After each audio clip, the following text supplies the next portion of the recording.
એ આપણા કાર્યકર જગદીશભાઈ પરમાર છે, એમની દીકરી છે, આઈટીમાં અભ્યાસ કરે છે અને એ સાવિત્રીબાઈ ફૂલે વિશે વાત કરશે.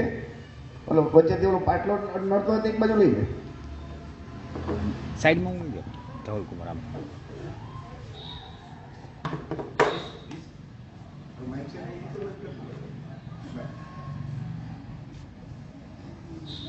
નમો બુદ્ધાય, જય સંવિધાન, જય ભીમ.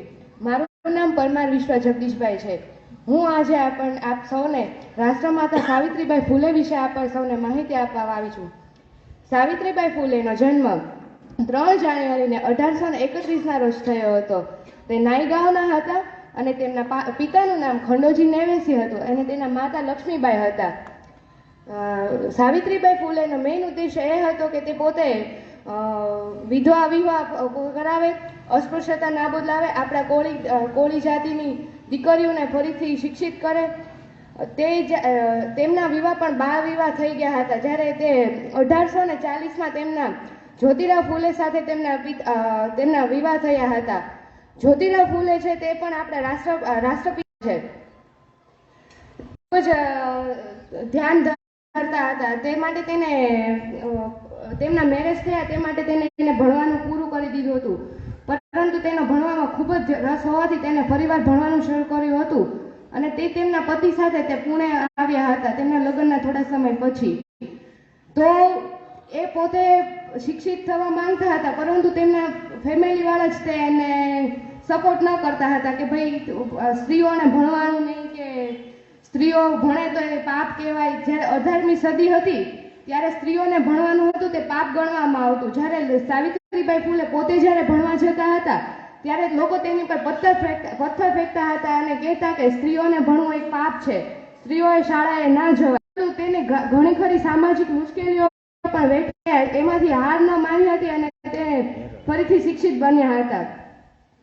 તેને 5 સપ્ટેમ્બરને 1848માં તેમને 9 વિદ્યાર્થીનીઓ માટે દરેક જાતિની વિદ્યાર્થીનીઓ માટે એક શાળા બનાવી હતી અને તે પ્રથમ શિક્ષક બન્યા હતા, મહિલા શિક્ષિકા બન્યા હતા અને તે ખેડૂત તાલીમ કેન્દ્રના સ્થાપકો પણ બન્યા હતા.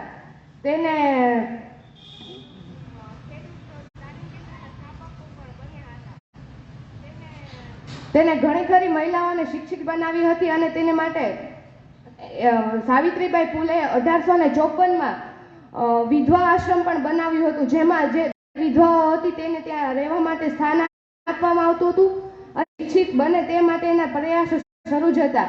તે માટે તેને આશ્રમમાં રહેતી તમામ મહિલાઓને ફરીથી શિક્ષિત બનાવી હતી અને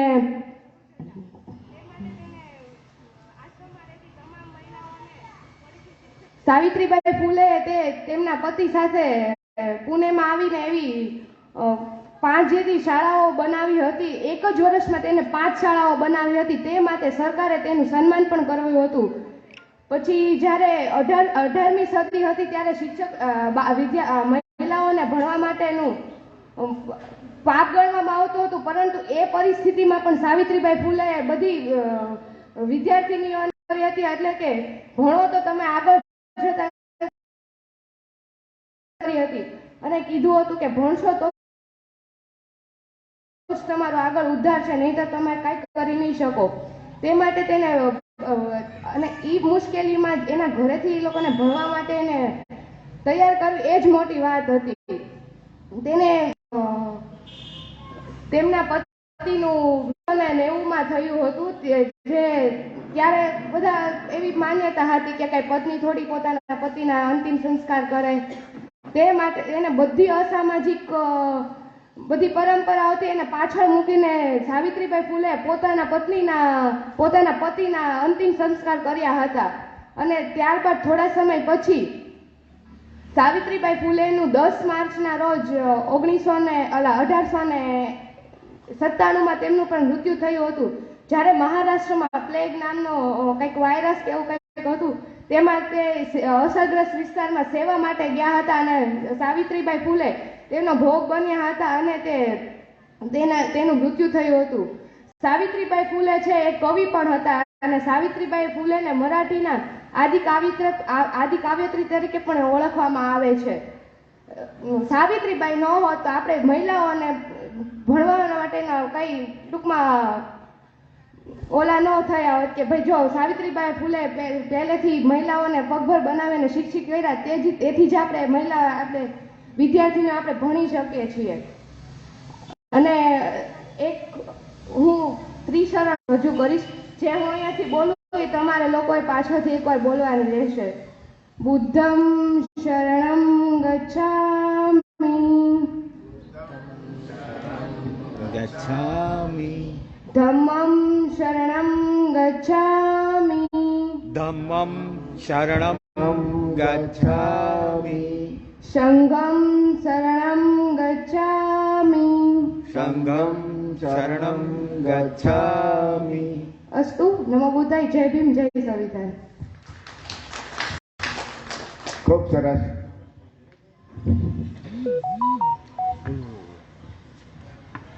જેટલી દીકરીઓ આવી છે એ ભવિષ્યની સાવિત્રીબાઈ ફૂલે, રમાબાઈ આંબેડકર, માતા ઝલકાઈ, ફૂલનદેવી જેવી ક્રાંતિકારી બને. આપણા સમાજમાં આટલી મહાન વિભૂતિઓનો જન્મ થયેલો છે. એ નાનપણથી જો આપણા સમાજના તો કાલ્પનિકમાંથી છૂટી જશે અને માતા સાવિત્રીબાઈ ફૂલે જીવવું, એની જે વિચારધારા છે, એમની વાત છે, એ તમે યુટ્યુબમાં જાણજો. ખૂબ મજા આવશે તમને. સાવિત્રીબાઈ ફૂલે વિશે હજી પણ એક બેન બોલવાના છે, એટલે હું એના વિશે વધારે